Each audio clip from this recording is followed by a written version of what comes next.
안녕하세요. 원피스 도서관 원도입니다.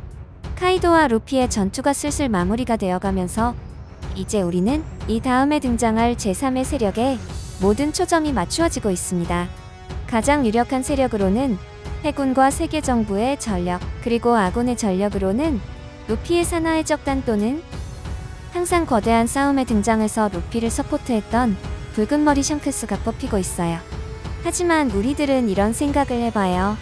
샹크스가 일부 정상전쟁과 똑같은 패턴, 똑같은 그림으로 이번 와노쿠니에 등장해서 루피의 뒤를 정리해줄까?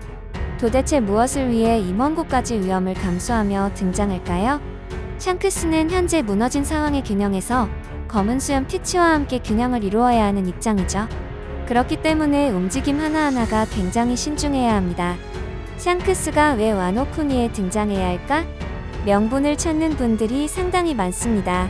일단 과거의 인벽학수로 생각해보면 루피가 카이도와 엄청난 전투를 펼쳤기 때문에 상황을 조금 더 깔끔하게 정리하기 위함, 그리고 더 나아가 그 다음 등장할 반대쪽 진영의 제3의 세력에서 루피를 지켜주기 위한 대책입니다. 하지만 우리는 이것을 생각해야 합니다. 이미 세계정부의 최상층부, 천룡인과 오로성이 이 와노쿠니에 엄청난 포커싱을 하고 있고 어떻게든 수단과 방법을 가리지 않고 와노쿠니의 모든 것을 확보하기 위해 총력을 기울이고 있다는 것입니다. 오로성은 과연 세계정부와 천룡인의 심부름꾼인 해군을 어느 정도로 신뢰하고 있을까요? 저는 CP0의 파견부터 이미 이 전장에 대해서 그들은 암묵적인 작전 수행이 필요했다는 것입니다. 공식적으로는 해군을 파견해야 하지만 그보다 조금 더 극비해 공식적으로 티가 나지 않게 와노쿠니 프로젝트를 수행하려고 하는 것 같다고 보여집니다. 그렇다면 천룡인들과 오로성들에게 가장 적합한 인물로는 누가 있을까요? 개인적으로 표면적으로는 새로운 해군대장 류쿠규를 내세워서 와노쿠니를 치는 그림이 맞다고 생각하나 위에서 언급한 극비리에 뒤에서 상대의 예측을 깨버리는 카드로는 샹크스가 매우 적합하다고 생각합니다. 샹크스의 강함은 이미 전상전쟁에서 수많은 해군대장들과 원수, 그리고 흰 수염의 능력까지 빼앗은 검은 수염까지 어떻게 하지 못할 정도의 강자입니다. 현상금은 아직 50억 베리까지는 아니지만 나이가 동시대에 바다를 지휘했던 사왕들보다 어리고 현상금을 측정하는 세계정부의 최상층부와 연결고리까지 있기 때문에 현존하는 사왕 중 아니 현존하는 해적 중 가장 영향력 있는 해적이라고 평가받습니다. 샹크스의 강함의 원천은 무엇일까요? 일단 패기가 최고의 경지까지 올랐다는 것은 모두 아실 겁니다. 그리고 그가 사용하는 최강의 무기 그리폰이죠. 아카이노의 공격을 검에 아무 데미지 없이 받아냈으니 내구도나 강함의 측면에서 보통 검이 아니라는 겁니다. 게다가 악마의 열매의 특성을 이용한 사물에 먹이는 행위를 하여 그리폰의 악마의 열매의 능력이 깃들어 있다면 이건 샹크스의 강함은 도저히 가늠이 되지 않게 됩니다. 그리고 샹크스 정도의 패왕색의 패기를 다루는 사람들은 기후를 조절할 수 있는 능력이 있다는 가설이 있습니다. 과거 샹크스와 흰수염의 패기 격돌에서도 패기의 충격파로 하늘이 갈라지며 먹구름이 발생했고 샹크스와 미호크가 만나던 날 밝은 하늘과 어두운 하늘이 샹크스의 표정 변화에 따라서 변하는 장면을 계속해서 강조했죠. 그리고 비능력자이고 패기로 싸움을 이겨왔다는 로저가 마지막 시키와의 전투에서 전설의 능력자로 평가받는 금사자 시키를 바다에서 비바람을 몰고 오는 장면을 통해서 전세를 역전시키는 장면까지 보여지며 가설을 뒷받침하는 증거들이라고 보는 것 같습니다. 날씨 이야기가 나오면 항상 빠지지 않는 인물이 있죠. 바로 혁명군의 수장 몽키 디드래곤입니다. 하지만 드래곤이 보여준 기후변화는 앞에서 제가 언급했던 기후변화보다는 조금 더 직접적이고 파괴적인 효과가 있었던 것은 사실입니다.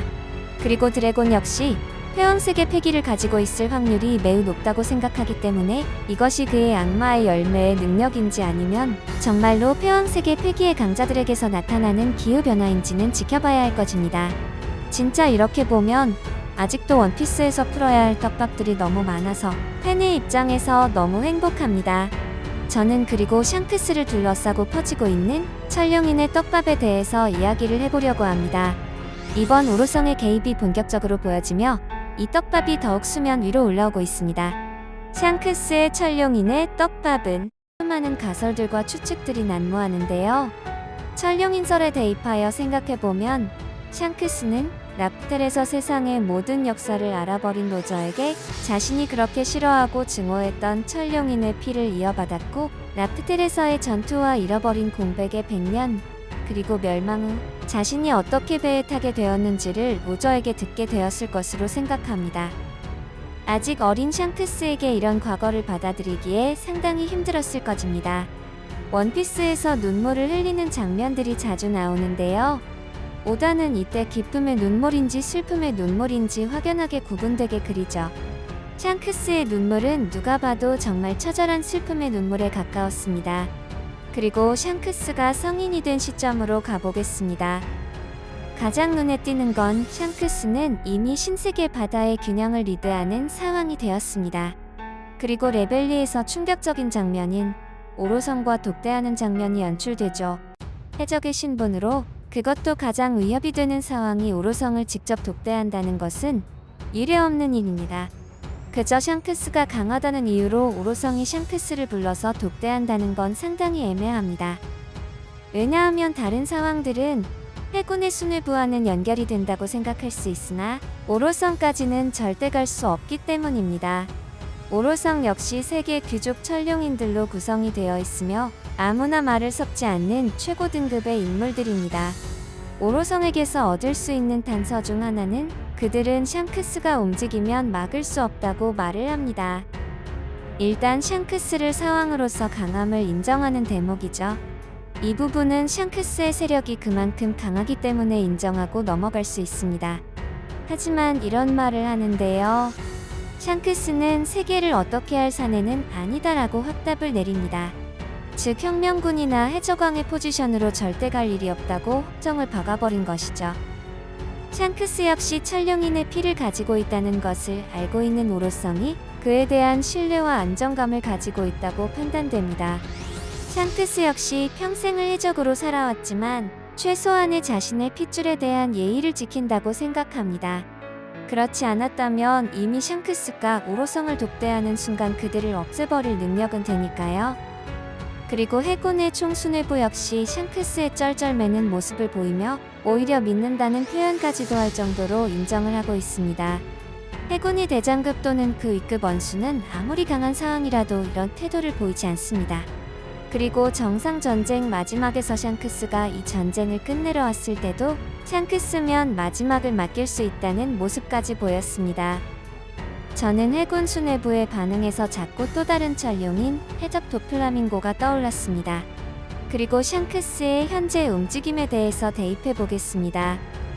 어제 영상에서 제가 언급했던 밀짚 모자를 루피에게 맡기고 샹크스 자신은 해적왕이 목표가 상당히 애매하다는 부분, 그리고 이미 자신의 세력으로 충분히 해적왕에 가장 가까이 다가갈 수 있었음에도 그러지 않았다는 것, 밀짚 모자는 해적왕 로저의 상징, 즉 해적왕의 상징이라는 것을 알면서도 루피에게 맡겼다는 것.